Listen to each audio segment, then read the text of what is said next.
getting very interesting because Mitt Romney, who swore up and down he was not going to run again, is now inching his way towards a possible third run for the presidency of the United States. The Washington Post reporting that the former Republican nominee has told one member of the GOP that he, quote, almost certainly will jump in for 2016. Romney's been reportedly working the phones all weekend, all through yesterday, talking to everybody from his former running mate, Paul Ryan, to former House Speaker Newt Gingrich. Lots of staffers have also had conversations about whether or not they would get back into this thing and be involved again. Meanwhile, Paul Ryan has made his decision about 2016. The Wisconsin congressman saying that he will not throw his hat in the presidential ring. He says he made that decision weeks ago. U.S. Central Command out of Tampa and its social media accounts apparently have been hacked by terrorists, raising new questions about how prepared we are for cyber warfare. Now, the hackers taking control of CENTCOM's Twitter feed, leaking sensitive information about members of the military, including their addresses at home, posting threats like this: "We won't stop. We know everything about you, your wives, and your children." Well, Vinny Troia is a certified computer hacking forensic investigator. He'll tell us in a moment how vulnerable we are. But first, let's ask retired four-star General Jack Keane, the chairman of the Institute for the Study of War and a Fox News military analyst. General, good morning to you. Big deal here or not? Well, certainly if ISIS did do this, and there is some speculation that they may not have, and it may have just been a hacker prank, but the FBI will find that out. But let's make the assumption that they did do it. Yeah, it's a big deal in this way. Certainly, they did not penetrate military networks or gain operational information, but they have scored a propaganda coup in the sense that they're embarrassing and humiliating the very command that is prosecuting the war against them.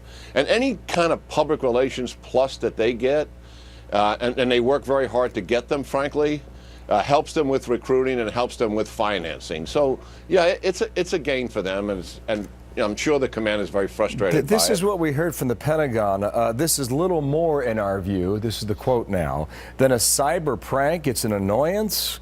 It in no way compromises our operations in any way, shape, or form. Is it more than just an annoyance, though, General? Well, I agree with his characterization that it didn't do harm to our military networks or operational information.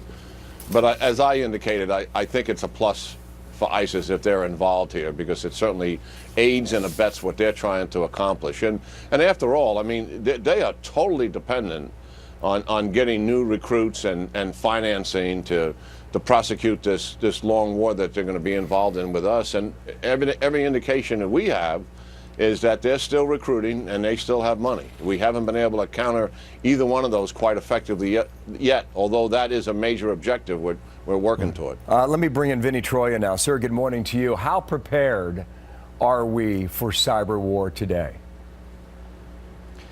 To be honest, I don't think we're very prepared overall. I mean, part of the problem that we see is, you know, we have a large number of these critical control infrastructure pieces that are still going unprotected and that we know, for example, have been infected with malware. I mean, a lot of the Russian actors, for example, have launched malware since 2011 that we know of, for example, called Black Energy, and that's infected a number of our major critical systems at this point. Martin Dempsey told Chris Wallace on Sunday, this is where the other side is a peer of ours. We can beat them militarily quite easily and handily, but this is where the playing field is even. Do you agree? I agree. I mean, they have teams of hackers just, you know, spending all of their time trying to infiltrate our networks. And I mean, unless we're prepared and unless we spend the money to beef up our infrastructure, we're really not going to be able to get a handle on this. And this is a very serious and very critical point. I mean, this country has to get into a point of spending money to beef up our security, and I just don't think we're doing that at this point. Sir, are we moving toward that or not? It's hard to say. I mean, I'd like to think that we are, but there's so many different pieces at this point that we continuously find that aren't secure that it's very easy to point a finger and say, you know, why aren't you securing these networks? Maybe the funding isn't there. I mean, again, there's just so many pieces to secure that it's hard to say whether or not we are properly moving in that direction. Let me get back to Jack King quickly on the same question about Martin Dempsey, talking about them being our peers on this. How often is that talked about, General? Oh, constantly. You know, I was on the Secretary of Defense's policy board for almost 10 years.